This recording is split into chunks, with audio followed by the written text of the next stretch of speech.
Pride and Prejudice Chapter 27. With no greater events than these in the Longbourn family, and otherwise diversified by little beyond the walks to Meryton, sometimes dirty and sometimes cold, did January and February pass away. March was to take Elizabeth to Hunsford. She had not at first thought very seriously of going thither, but Charlotte, she soon found, was depending on the plan, and she gradually learned to consider it herself with greater pleasure as well as greater certainty. Absence had increased her desire of seeing Charlotte again, and weakened her disgust of Mr. Collins. There was novelty in the scheme, and as, with such a mother and such uncompanionable sisters, home could not be faultless, a little change was not unwelcome for its own sake.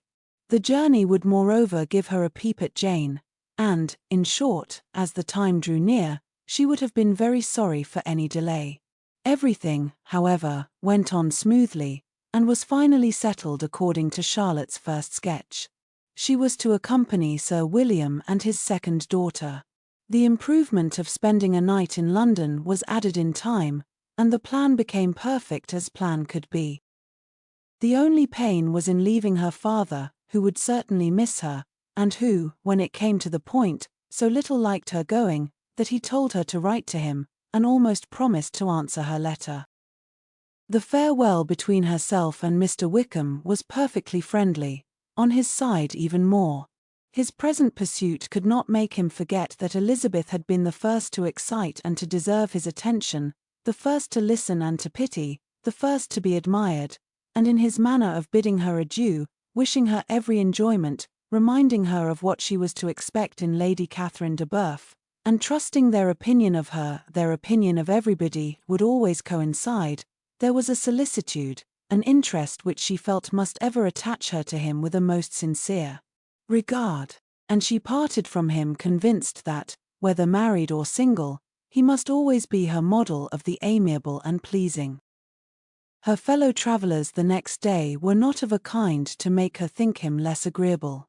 Sir William Lucas, and his daughter Maria, a good-humoured girl, but as empty-headed as himself, had nothing to say that could be worth hearing, and were listened to with about as much delight as the rattle of the chaise.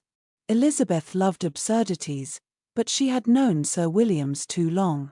He could tell her nothing new of the wonders of his presentation and knighthood, and his civilities were worn out, like his information. It was a journey of only 24 miles, and they began it so early as to be in Gracechurch Street by noon. As they drove to Mr. Gardiner's door, Jane was at a drawing-room window watching their arrival. When they entered the passage she was there to welcome them, and Elizabeth, looking earnestly in her face, was pleased to see it healthful and lovely as ever. On the stairs were a troop of little boys and girls, whose eagerness for their cousin's appearance would not allow them to wait in the drawing-room, and whose shyness, as they had not seen her for a 12-month, prevented their coming lower. All was joy and kindness. The day passed most pleasantly away, the morning in bustle and shopping, and the evening at one of the theatres.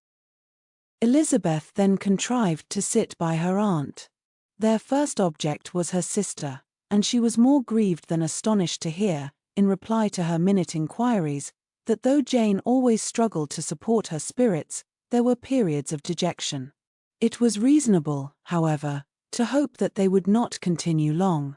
Mrs. Gardiner gave her the particulars also of Miss Bingley's visit in Gracechurch Street, and repeated conversations occurring at different times between Jane and herself, which proved that the former had, from her heart, given up the acquaintance.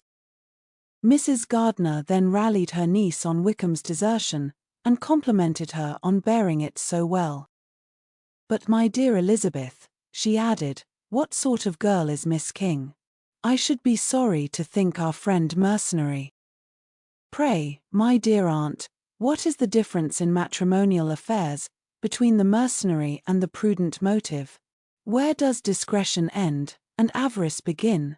Last Christmas you were afraid of his marrying me, because it would be imprudent, and now, because he is trying to get a girl with only £10,000, you want to find out that he is mercenary. If you will only tell me what sort of girl Miss King is, I shall know what to think."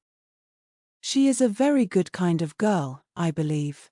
I know no harm of her. But he paid her not the smallest attention till her grandfather's death made her mistress of this fortune. No, what should he? If it were not allowable for him to gain my affections because I had no money, what occasion could there be for making love to a girl whom he did not care about, and who was equally poor? But there seems an indelicacy in directing his attentions towards her so soon after this event.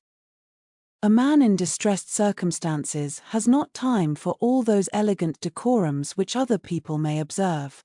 If she does not object to it, why should we? Her not objecting does not justify him. It only shows her being deficient in something herself, sense or feeling. Well, cried Elizabeth, have it as you choose. He shall be mercenary, and she shall be foolish. No, Lizzie, that is what I do not choose. I should be sorry, you know, to think ill of a young man who has lived so long in Derbyshire. Oh, if that is all, I have a very poor opinion of young men who live in Derbyshire, and their intimate friends who live in Hertfordshire are not much better. I am sick of them all. Thank heaven. I am going tomorrow where I shall find a man who has not one agreeable quality, who has neither manner nor sense to recommend him. Stupid men are the only ones worth knowing, after all.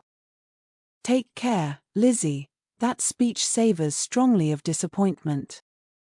Before they were separated by the conclusion of the play, she had the unexpected happiness of an invitation to accompany her uncle and aunt in a tour of pleasure which they proposed taking in the summer. We have not determined how far it shall carry us, said Mrs. Gardiner, but, perhaps, to the lakes. No scheme could have been more agreeable to Elizabeth, and her acceptance of the invitation was most ready and grateful. Oh, my dear, dear aunt, she rapturously cried, what delight! What felicity! You give me fresh life and vigor. Adieu to disappointment and spleen. What are young men to rocks and mountains? Oh, what hours of transport we shall spend!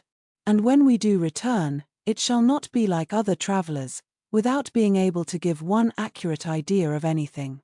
We will know where we have gone, we will recollect what we have seen.